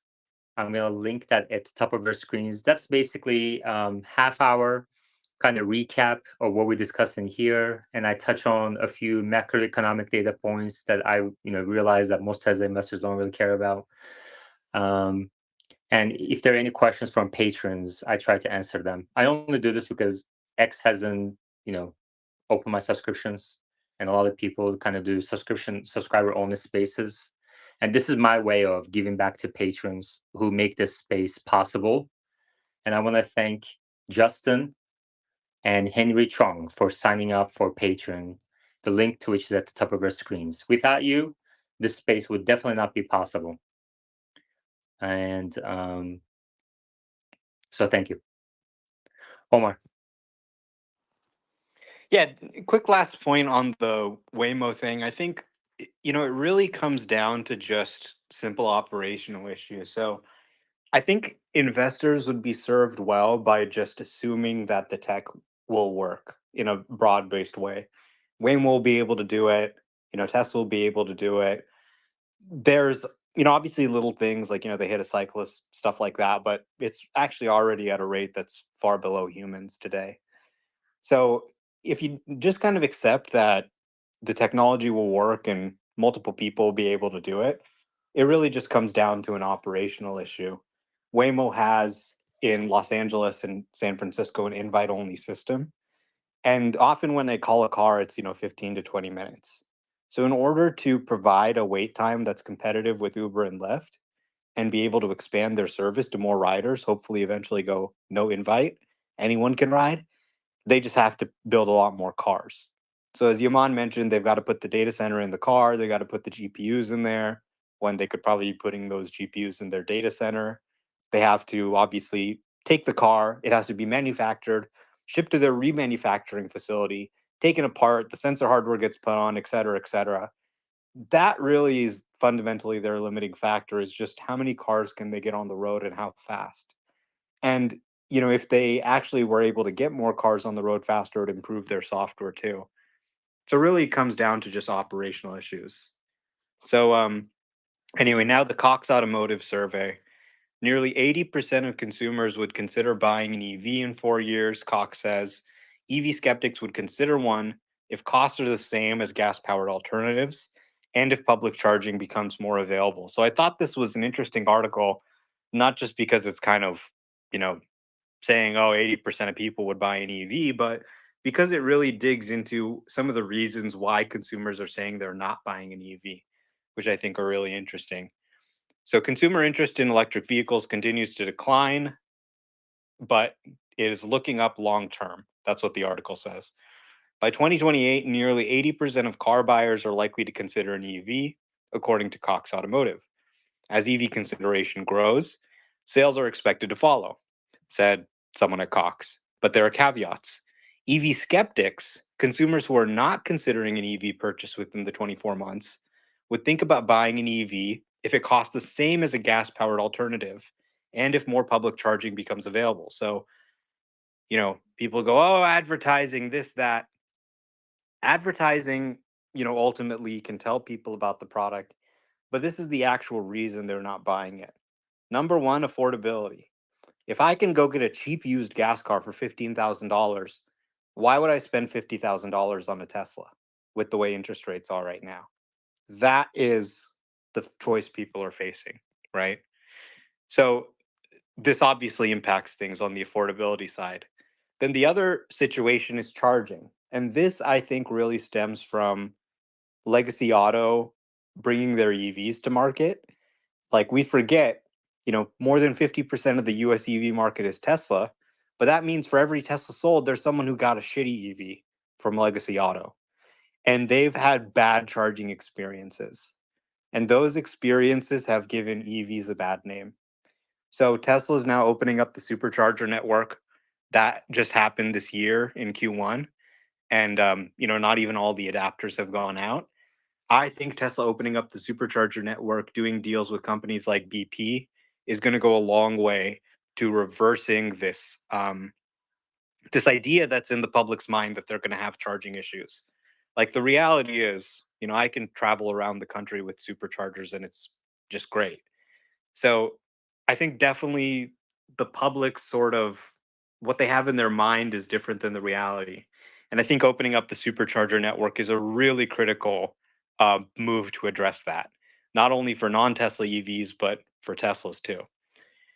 So they say the worry about price, lack of public charging, and inability to charge at home, battery life, and the cost of battery replacement. These are the big issues: price, lack of public charging, and inability to charge at home, battery life, and the cost of a battery replacement. So people complain it's not affordable enough, that they're going to have issues with public chargers, that they can't install a charger at home. And if I can't get a charger at home, then that means I can't get an EV, which isn't true because I lived in an apartment for years without an EV and it was great. I just used the public charger across the street.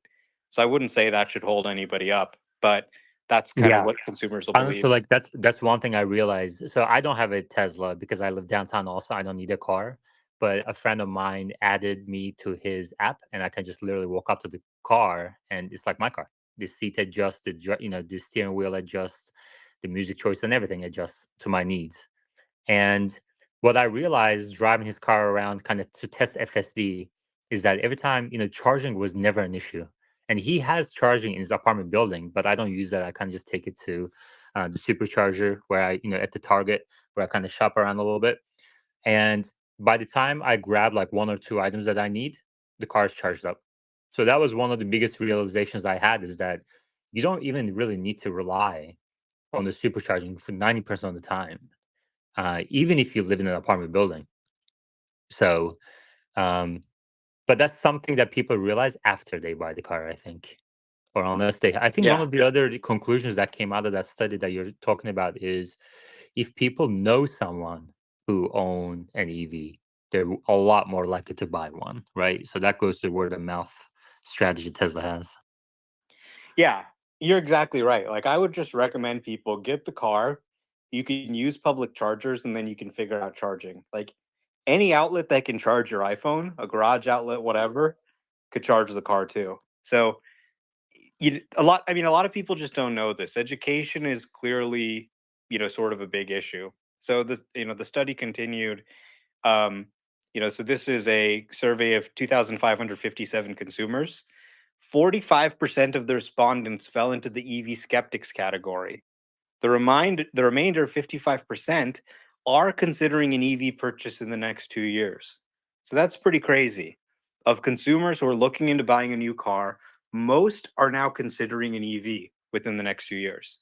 And more than half of the skeptics said they'll be ready to buy an EV in 3 to 5 years. About 20% said they would never purchase an EV. The transition from a considerer to a buyer is going to happen if infrastructure is growing and if they feel like battery technology is advancing. Federal funding, automakers and their suppliers are developing batteries. Meanwhile, EV demand is growing more slowly. Areas of confusion, a lack of education around EVs fuels much of the hesitation, Cox said. For example, less than a third of consumers who would consider buying an EV are aware of federal regulations that guarantee EV and hybrid batteries will last for at least 8 years or 100,000 miles. So that's a pretty big deal, right? This is a major concern of people. They have heard all this FUD online that your battery is going to fail and you'll have to pay $20,000. And I didn't even know about this, but apparently there's a federal regulation that says that you have to have a warranty for 100,000 miles or 8 years. So consumers are really protected against a lot of these costs and probably don't really realize it. Yeah. All right. 20 minutes to go. 20 minutes after which patrons will have an after party for about half hour. The link to which is at the top of our screens. We have 2 people on the board just came in. I think Ido had a reply about Cybertruck. Let's go to him first, Ido. All right. Hey, guys. In the video Tesla put out 6 hours ago, I think there's a lot of snippets there, like the camera moves a lot around. But it seems as though there are snippets there, pictures of the unbox process where they're trying to assemble or succeeding in assembling the Cybertruck in the new unbox process. I've added to the replies the screenshots of those moments, and I think I don't know, I don't know if that's true, but that's my perspective into that. Just wanted everybody here to see that. Omar, did you see Ido's reply? He tagged you on it too. No, I didn't see it yet. Yeah, I don't know. I mean, Ido, how confident are you that this is the unbox process that in the pictures? I'm not confident. It just looks like that. I've also added the screenshot from the deck back then when they've unveiled the unbox process, like the presentation slide. Like it looks the same. There's a section in the front, a section in the back. There's missing like the middle section, but then you see under the same lighting in the same room the entire Cybertruck installed, and this whole setting looks like an R&D area and not like a true line. So it seems like some skunk works of something, right? So I don't know. Seems interesting. Okay, we'll keep that in mind. The Cybertruck is not made using the unbox process. I've walked the Cybertruck production line, right, and it's a traditional production line. Yeah, I agree. I think that what they're showing there, that they're experimenting in a secondary, it's not even a line, it's just like an R&D space, experimenting with building the Cybertruck in a non-box process, not that they've transitioned the line to the unbox process. That's what I think we're seeing here. Okay. Machine. Why is it called the unboxed process? Shouldn't it be called the boxed process? Aren't we putting this thing together, not taking it apart?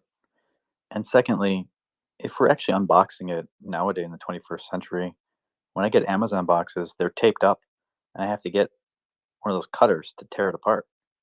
This just doesn't seem like something we want to be doing with the next gen vehicle or robotaxi. Good to have you. Where you been?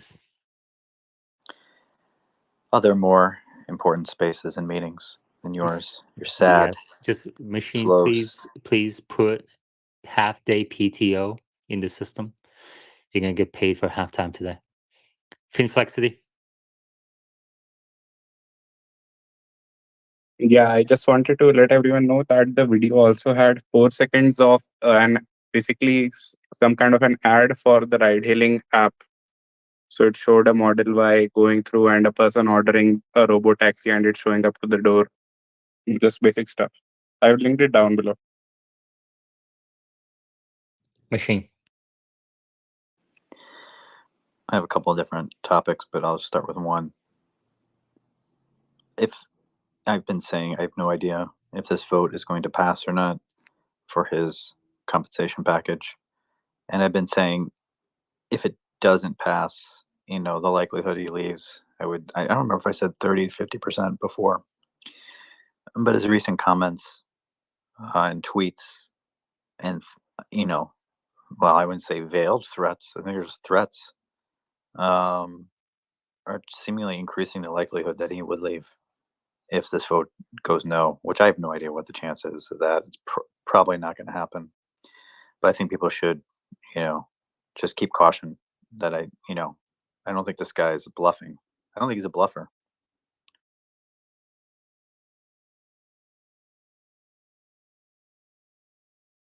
Are you saying that just because of the yes reply?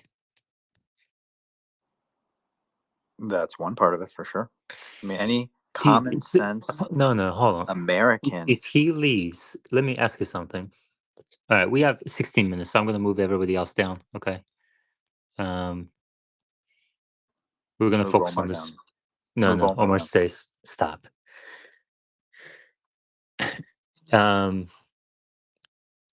What percent probability do you assign that Tesla fails to achieve its mission if Elon leaves? So assume vote failed and Elon left. How likely that Tesla will succeed? What is its mission now? There's Transition the world to sustainable energy. this is too vague.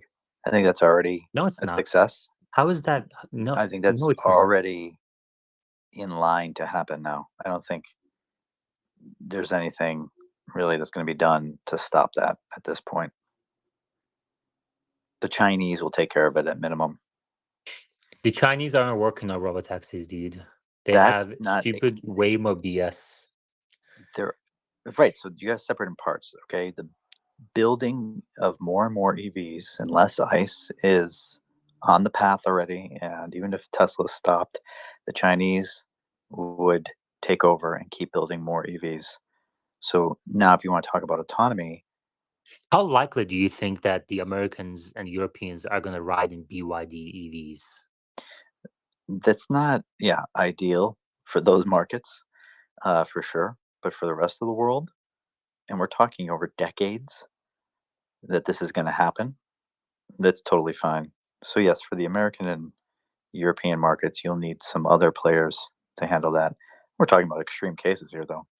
For robotaxi, I believe it's probably inevitable at this point. However, the time frame at which it would happen could significantly slow if he leaves for two reasons.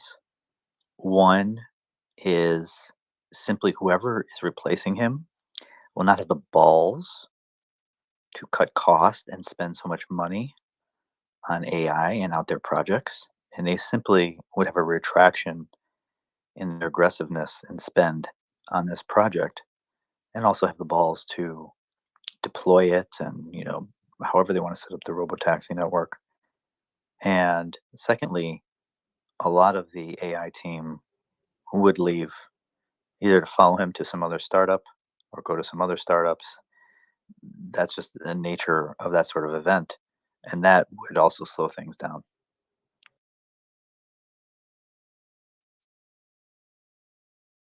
I don't think so. Well, that's Hold on. Let's kind of level set here. So, what percent probability do you assign to the vote failing? 15%. I think. Okay, and now what percent probability do you assign if the vote fails that he leaves? 70%. Okay. Wow. There's Omar. What do you think about that second one? If the vote fails, what percent probability do you assign Elon leaving? 25% maybe. I don't know. Yeah, that's absurd. I mean, so machine's basically saying 90% chance nothing happens. Yeah, but I mean, 10% is still a very high risk if that's true. So, I mean, in your case, so let's say, I think you also believe maybe 10, 15% chance of vote failing, right, Omar? Yeah, that sounds about right.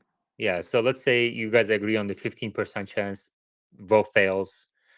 He believes 70% chance that Elon leaves, so that's 10% of a pretty bad outcome, very bad outcome. And then you believe it's 20% chance Elon leaves if the vote fails, so that's a 3%, 3% to 10%. That's a material difference, since the difference. I mean, the outcome is extreme. If Elon were to leave the company and the shares tanked, I would probably buy a bunch of shares because I think like he'd probably either come back or the company would find some way to get value out of it anyway. Okay, so there was one more. Sorry, there was one more step I wanted to ask you, Machine, about. If the vote fails, and if Elon leaves, given the vote fails, what's the probability that Tesla goes bankrupt in 5 years? I think almost zero. I disagree so vehemently. But no, there's two differences. It's going to not go bankrupt because it's going to have a new CEO who's going to stop spending so much money and capex on AI. So yes, they will not go bankrupt, but they will also not be investing their Doesn't money. matter. Automotive business is negative free cash flow. What are you talking about? Even if you Well, I cut, don't think. even if you cut AI investments, we're not taking any requests to speak. If people will continue to request to speak, I will kick them out. AI capex was $1 billion in Q1. Deliveries are down in Q1 year over year, down in Q2, probably going to be down this year over year. Operating margins are thin, have declined greatly, and that's with Elon's aggressive cost-cutting measures throughout the years. I think that the probability of Tesla becoming the next Rivian, meaning unprofitable and bankruptcy, high probability, is more likely than not. And to say that 0% is ridiculous. So how do you defend that? I defend it as the same way any person who used to be bullish on the company would defend it, is that Tesla has developed a structural advantage in terms of the cost effectiveness of producing their vehicles. And all other EV makers are way worse in terms of their margins and will continue to be worse. And secondly, some of these cost cutting things, the most recent one has not been felt yet in terms of improved operating margins.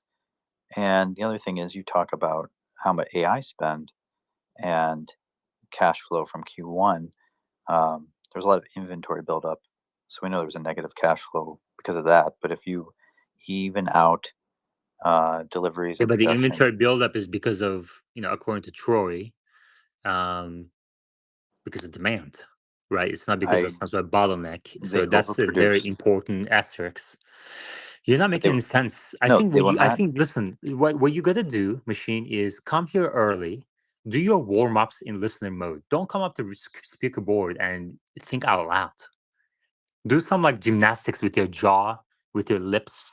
Warm up those pipes. Just like I warmed up your. Anyway, go ahead.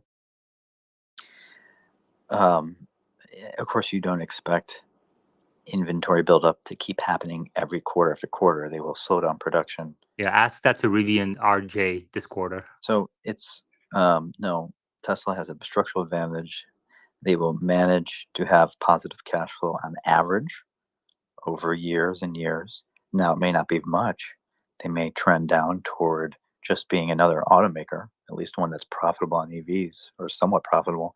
I'm not saying this is a great outcome or an investable outcome. I'm just saying they won't go bankrupt. Okay, can I just kind of highlight the fact that you believe Rivian will be able to raise capital, dilute shareholders, and survive, right? You believe that, right? And it's the same. It's the same. It's the same problem that underlies both of those predictions, which is you're underestimating the capex intensity of this business, I think. I'm not saying Rivian's going to survive forever. That's I'm what you just saying, said. That's no, what you you said. You stop said they're going to be interrupting able me. to raise capital and dilute shareholders and extend their life, They right? will extend it more than a year. Yes, that's what I'm saying. Not in perpetuity. I mean, I Okay. think Well, we'll see if that happens. even a state-owned company has some probability of going bankrupt. So you definitely have to revise the probability up from 0 to at least, 0.1% or something. I would probably put it at a 50-50. I think Elon is so good at what he's done that he's made it look easy and people have kind of started to take it for granted. Exactly. Exactly right. What other profitable pure EV company exists on Earth? There are none. Exactly. Exactly. So they're very much default dead, right? Exactly right. Thank you for speaking some sense after machines BS.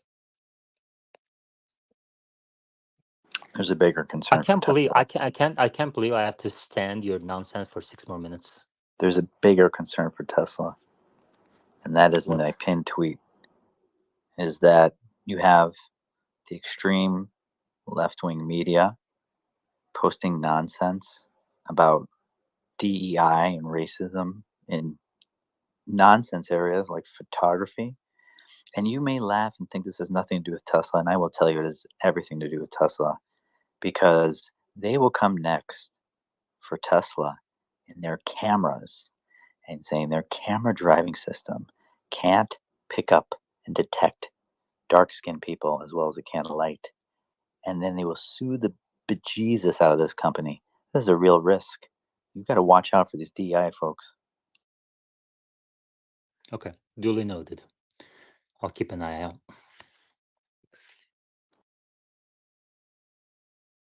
I just love you two are such Elon cult lovers that literally you're saying everything you love about Tesla, you just quickly turn 180.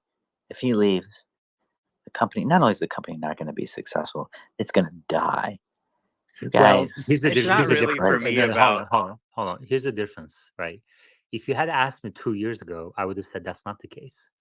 But in 2022 and 2023, what changed is the Fed hiked interest rates 5.5%. And that's a material change. It lowers all orders across the board. So now you do need Elon's extreme aggressive focus on cutting costs, or you don't survive. In times where all boats were higher, then maybe you could be a little bit more lax about these expenses.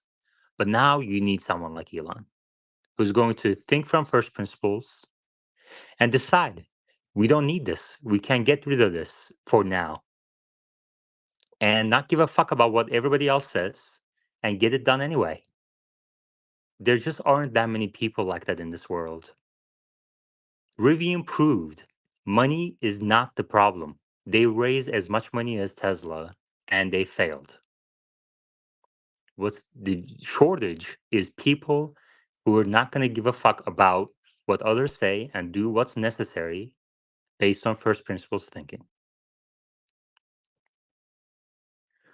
Go ahead, machine. Or maybe Tesla would actually be able to sell more cars once their radical CEO leaves and people actually want to buy them again. Okay, Fred. You know, this is the reason why Peter Thiel has that question. Because that is really the shortage. Like that I've come to learn over the last 10 years of following Tesla. It's not about the money. It's not about the ideas. It's about execution in the face of when everybody's telling you you're wrong.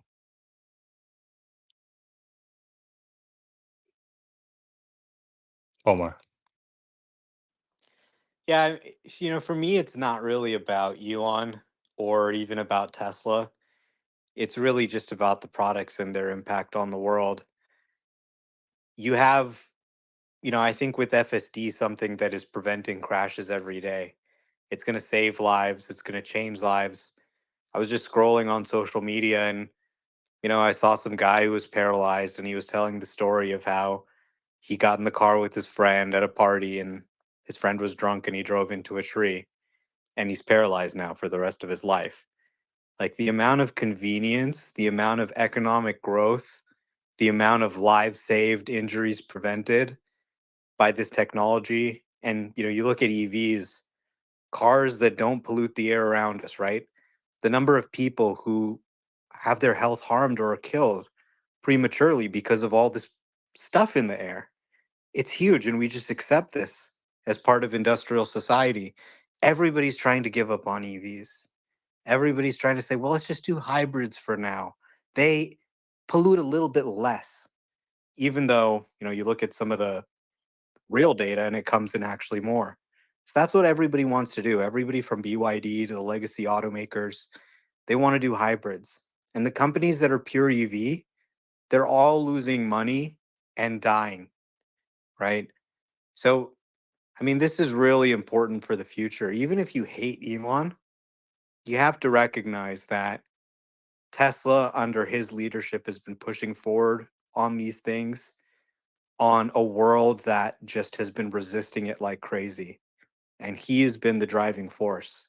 Like, even if I hated Elon personally, I hated his tweets, whatever, I would still vote to keep him as CEO, to ratify his 2018 plan, because we need him pushing on this. Society needs him, needs somebody to be pushing on this, or else it's not going to get done. And that's what I think it's really about. It's really bigger than even just shareholder returns or anything. Like, okay, if the stock's going to collapse, I can sell it. It's not the end of the world. But it really is about the world that we leave behind. And a world without Tesla and Elon pushing, especially at this stage, when they're about to, really launch their most transformative products, it would really be a pretty sad world. Exactly. Exactly right. Thank you, Omar. I like ending with your recaps. At the top of your screens is the link to the after party for patrons. It's going to last about 30 minutes, and then we will continue tomorrow. Thank you very much, and chat soon.